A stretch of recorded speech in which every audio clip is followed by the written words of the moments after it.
Paizinho, te agradeço por estar aqui.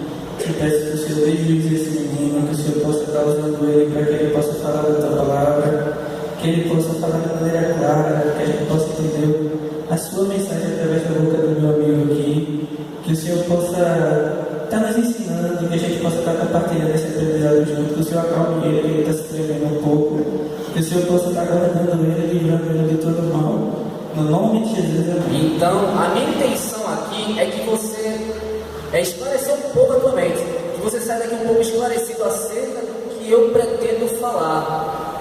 Eu não estou preocupado se você vai chorar, se você vai dar glória a Deus, aleluia, isso não importa. O que importa para mim hoje é você sair daqui esclarecido, compreendendo um pouco do que a palavra do Senhor é, que você saia daqui esclarecido acerca da palavra de Deus. Porque a falta de esclarecimento é que faz a gente compreender menos, né? Foi muito bom essa iniciativa que foi feita, porque a gente tem sim dúvidas. E por que essas dúvidas vêm? Essa dúvida vem porque a gente às vezes não lê, não estuda, não busca. E isso é normal. Então a minha intenção é que você saia daqui esclarecido. Então, já que foi me dado essa oportunidade de conversar com vocês, eu quero bater um papo com vocês. Eu não poderia deixar passar uma oportunidade de estar aqui na frente para falar para vocês e não falar do meu livro favorito, do livro que eu amo, do livro que para mim tem uma das maiores importâncias, é pessoal isso, né? Eu não poderia vir aqui e não aproveitar a oportunidade de falar sobre o livro do Apocalipse, que é o livro que eu amo de paixão, que para mim é substancial. Todo livro tem sua importância, mas Apocalipse para mim ele é especial demais. Então você abra a sua Bíblia no livro de Apocalipse, capítulo 2. É um texto muito conhecido, mas eu me identifico muito com ele e eu gostaria de ler com vocês. Livro de Apocalipse, capítulo 2, versículo do 1 por diante, até terminar, até o versículo 7. Apocalipse capítulo 2, do versículo 1 até o versículo 7.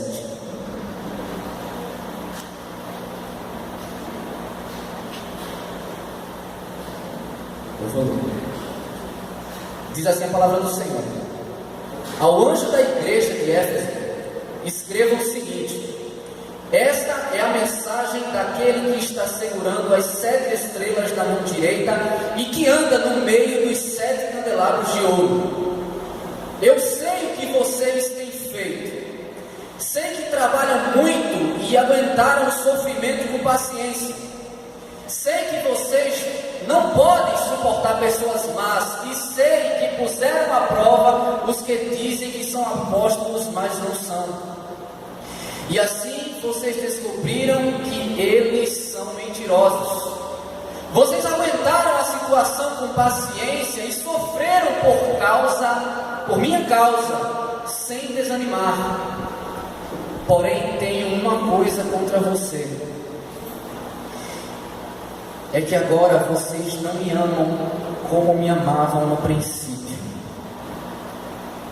Lembrem do quanto vocês caíram e de onde vocês caíram. Arrependam-se dos seus pecados e façam o que faziam no princípio. Se não se arrependerem, eu virei e tirarei o candelabro de vocês e do seu lugar. Mas vocês têm ao seu favor isto: odeiam o que os nicolaítas fazem, como eu também odeio. Portanto, se vocês têm ouvidos para ouvir, então ouçam o que o Espírito de Deus diz às igrejas. Aos que conseguirem a vitória, eu darei o direito de comerem da fruta da árvore da vida que cresce no jardim de Deus. Nossa. Eu não poderia começar a falar especificamente desse texto antes de explicar para você o que significa este livro. Porque se eu começasse a falar desse texto de forma isolada, e é o que eu pretendo fazer, antes de explicar a respeito desse livro, você compreenderia menos. porque era dividido em várias etapas. Então, se eu fosse perguntar para cada pessoa que está sentada, e cada pessoa pudesse responder o que entende quando ouve esta palavra do livro de Apocalipse, quando você ouve alguém pregar a respeito do livro de Apocalipse, eu tenho certeza que a primeira coisa que vem na sua cabeça é que o livro do Apocalipse fala a respeito da destruição da terra, fala a respeito do fim das coisas, fala a respeito da revelação do anticristo, fala a respeito das últimas coisas. Eu tenho certeza que seria uma resposta unânime aqui.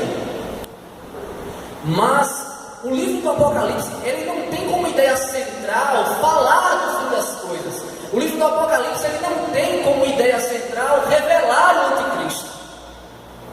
E é o que eu acho extraordinário nesse livro, pessoalmente muito mais do que os outros, porque diferente do que você compreende, o livro do Apocalipse, ele tem como ideia central a maior esperança que a Bíblia Sagrada pode oferecer para mim e para você. Porque você está aqui na igreja, porque você vem para uma igreja evangélica, é porque simplesmente você crê em Deus, você crê em Deus como eu creio. Mas se o Senhor não tivesse prometido algo, você não estaria aqui, porque todo ser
porque a linguagem usada em Apocalipse era entendida pela igreja da época. Por isso que Apocalipse tem várias linguagens. Ele fala de diademas, dragões, não é? Ele trata a igreja como uma mulher virgem. Essa linguagem era comum à igreja da época, mas não para os romanos. Então por isso que o Apocalipse ele é escrito dessa forma, através da linguagem. E mesmo os cristãos sabendo dessa linguagem, a gente tem essa palavra hoje, esse livro hoje aqui, e muitas vezes a gente não entende, não é? Mas eu quero te ajudar apenas no capítulo 2. Então, o livro foi escrito por João, que estava na ilha de Patmos, né? Para anunciar a boa notícia do Evangelho. Ele escreve no seu livro para as 7 igrejas da província romana da Ásia, que ficava na região onde hoje faz parte da Turquia. Né? Ele anima os leitores a continuarem fiéis a Jesus Cristo em tempos de perseguição e sofrimento. Eu falei isso para vocês. Mas o que mais me impressiona é justamente o versículo que o Senhor encontrou. Cadê? Versículo 5, versículo 3. Vocês guardaram a situação com paciência e sofreram por minha causa sem desanimar. Versículo 4. Porém, tenho uma coisa contra vocês, é que agora vocês não amam como me amavam no princípio. Foi o versículo que me chamou a atenção e que doeu em mim, né? E a primeira coisa que eu gostaria de dizer para vocês, e que eu acabei, né, esse versículo me fez pensar muito: vocês não me amam como me amavam no princípio. Eu sei que vocês tiveram a oportunidade de já ouvir várias pregações, mensagens, e até certos líderes, eles têm medo, né? Não que tenham medo, mas assim, a palavra certa não seria medo, mas eu percebo que existe um certo equívoco de todo pregador em tratar de forma distinta o amor da paixão, desses dois sentimentos. Normalmente a gente escuta pregações onde os pregadores eles fazem isso de forma distinta, né? Eles dizem que o amor é algo mais forte, é algo que é duradouro, não passa. E a paixão é um mero sentimento passageiro. Eu escuto isso o tempo todo, até nas mensagens eu já ouvi isso, né? Só que o que me chamou a atenção nesse versículo 4 é justamente isso.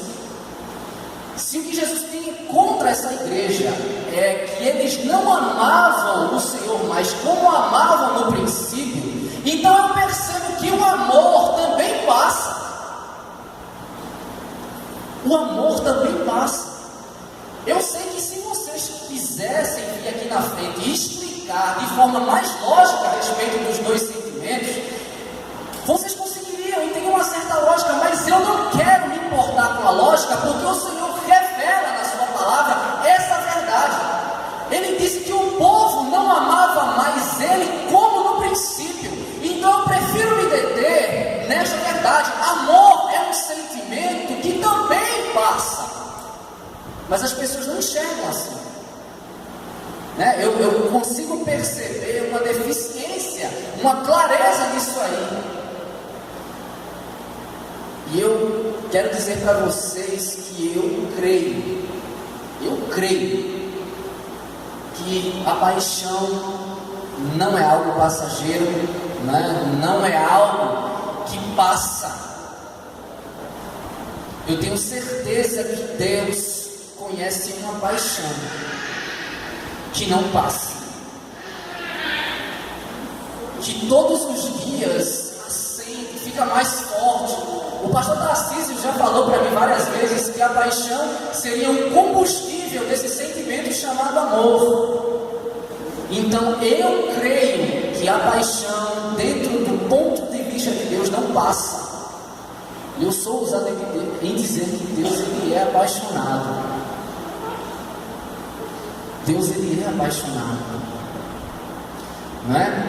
Então eu creio desta maneira, eu creio desta forma. É um sentimento que não passa e jamais passará, porque ele não muda. Deus ele não muda. Eu e você muda todos os dias, mas Deus ele não muda. Mais é ele mesmo do que a criação.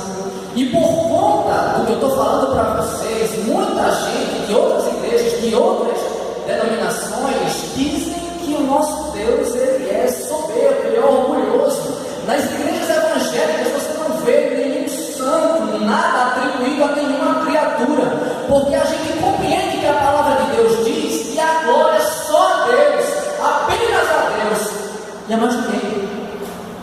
E Ele fala na sua palavra que a gente deve adorar só a Ele, apenas a Ele, a glória é só a Deus, apenas a Deus, nada mais do que Deus. E as pessoas compreendem aí fora que esse amor que Ele sente por Ele é altamente soberbo, né? Mas a pergunta que eu faço, será que Deus, amando a si mesmo, muito mais que a sua criação, esse amor que Ele tem por Ele mesmo, é dentro de um ponto de vista soberbo e vaidoso? Sabe o que seria soberbo e vaidoso? Vou dar um exemplo. O que seria um sentimento de amor por mim mesmo e sendo vaidade? Eu vou tentar dar um exemplo agora prático. Se eu chegasse aqui agora e dissesse para vocês, né, que eu sou o melhor guitarrista do mundo, isso seria vaidade minha. Por quê? Porque muitos também tocam guitarra como eu. Então, no mundo, com certeza eu ia encontrar alguém que toca mais do que eu. Então, por ter mais pessoas que tocam como eu dizer que eu sou o melhor do mundo como instrumentista seria vaidade. E por que Deus se amando não é vaidade? Porque não existe, querido, nada acima ou igual a Deus. Não existe nada que se compare a Deus. Não existe nada que seja maior do que Deus.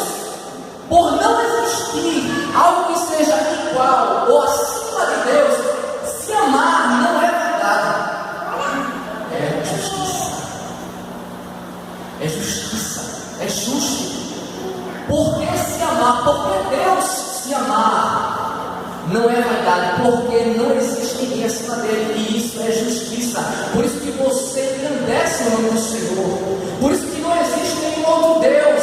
Deus não permite que você ame qualquer tipo de criatura que esteja na terra ou embaixo da terra. O que os homens fazem é adorar a criatura. Qualquer tipo de coisa o homem adora, mas Deus direciona o homem a adorar apenas o Criador. E por não existir nada acima de Deus, ele se amando não é vaidade. E ele demonstra amor por essa igreja, escrevendo uma carta, não é? E alertando sobre um perigo que acredito eu seja o mais assombroso de todas as outras 6 igrejas. A carta foi direcionada à igreja de Éfeso, né? E vocês já estão cansados de ouvir aqui na igreja, pelos professores, pelos pastores, que Éfeso era uma cidade muito desenvolvida, né? Era uma cidade que tinha bastante comércio, né? Era uma cidade portuária. E existia uma grande probabilidade de qualquer instituição cristã crescer de uma forma assombrosa. E não era diferente da igreja de Éfeso. O que me assusta e o que deve impactar você é que uma igreja aparentemente perfeita tem defeito. Eu quero reler a partir do versículo 2, dizendo o seguinte: é o que o Senhor diz, preste atenção. Eu sei o que vocês têm feito, sei que trabalham muito e aguentaram o sofrimento com paciência. Sei que vocês não podem suportar pessoas más. Vamos entender por aí. Jesus sabia, Deus sabia que a igreja de Éfeso, eles trabalhavam bastante, era uma igreja ativa, era uma igreja que fazia 10 dias de pacto, será que vocês me entendem? Não era uma igreja que fazia 2 ou 3 dias, era uma igreja que fazia 10 dias de pacto evangelístico. Eles trabalhavam o tempo todo e não se cansavam, não é? Eles dizem que não suportavam, Deus diz que eles não suportavam pessoas más, então eles tinham bastante justiça naquele lugar, não é? Eles conseguiram perceber os falsos apóstolos e deixavam eles para lá, né? Eles não permitiam que os falsos apóstolos enganassem aquele povo. Uma igreja sempre sendo estruturada, uma igreja, sabe, com colunas de mármores invejáveis, uma igreja bastante organizada, uma igreja fundada por Paulo, que mesmo longe acompanhava essa igreja por forma de carta.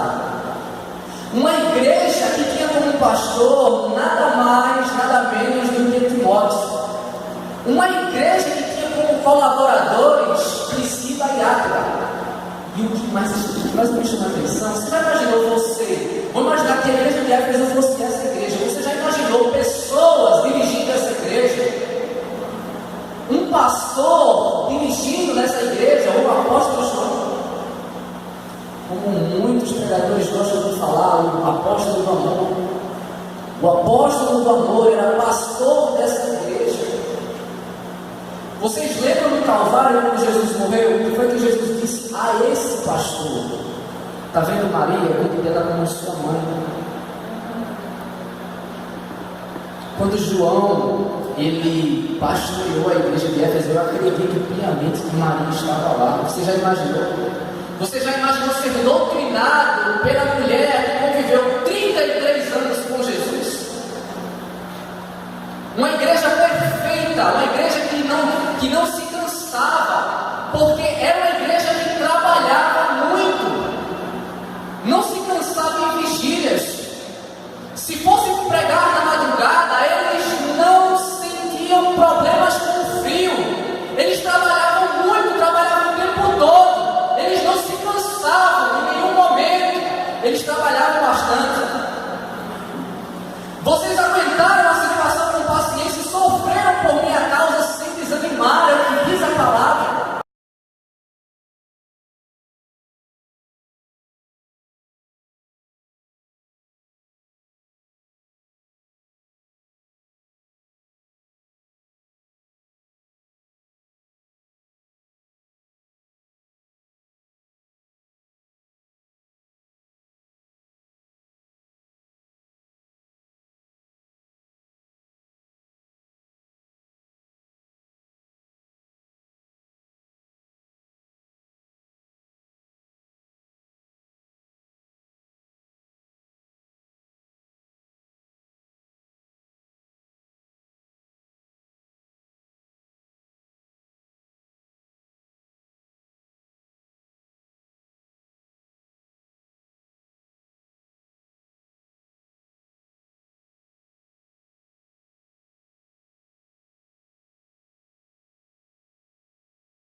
deve brilhar pelos lugares. Em outras palavras, se eles não voltassem a amar o Senhor como no princípio, o brilho do Senhor, a presença do Senhor iria embora também. Eles não iriam mais apresentar Jesus, ia ser apenas uma igreja religiosa que não aceitava mais pessoas. Eu percebo que a igreja de Éfeso se abasteceu de sucesso e aos poucos começou a perder o verdadeiro brilho do Senhor. Porque Jesus diz no versículo 2: eu sei o que vocês têm feito, sei que trabalham muito e sei que aguentaram todo o sofrimento, eu sei que vocês não suportam pessoas más. Mas eu pergunto para você, sabe o que é uma igreja cheia do Espírito Santo? Sabe o que é uma igreja cheia com o brilho do Senhor? É aquela igreja que, além de não suportar o homem mau, ama o homem mau. A igreja de Éfeso poderia até não suportar pessoas más, mas será que amava os homens maus?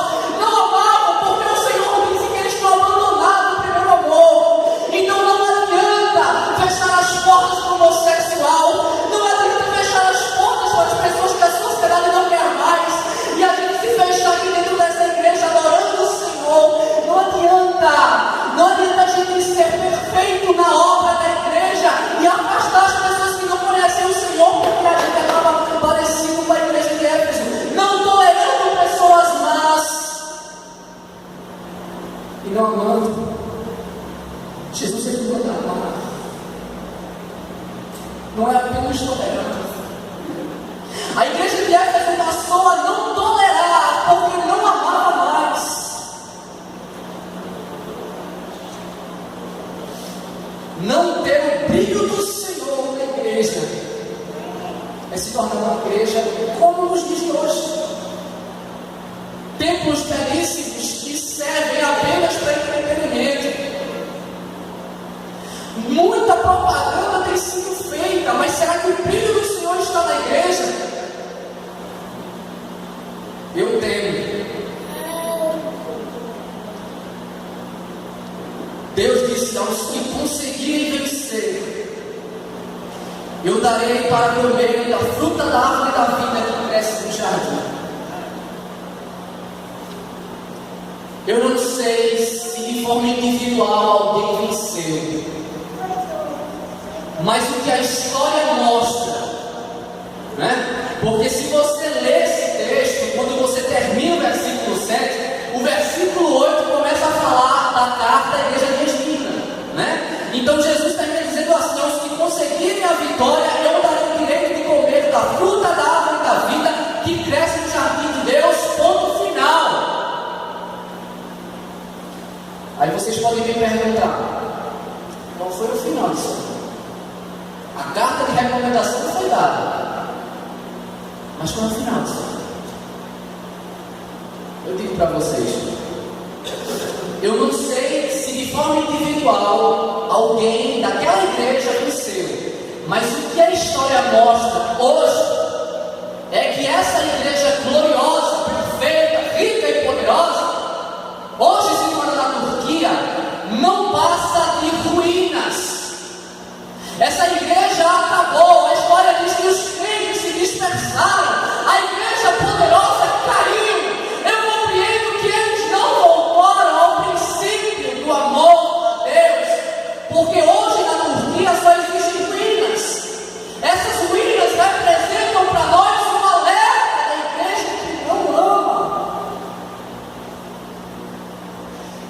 Não sei se de forma individual alguém venceu, mas aquela comunidade cristã foi dispersada e destruída, e hoje essa igreja é apenas um sinal para toda a igreja que deixa de amar o Senhor como no princípio. Eu espero que você tenha saído daqui hoje esclarecido, pensativo acerca de como está o teu sentimento para com Deus.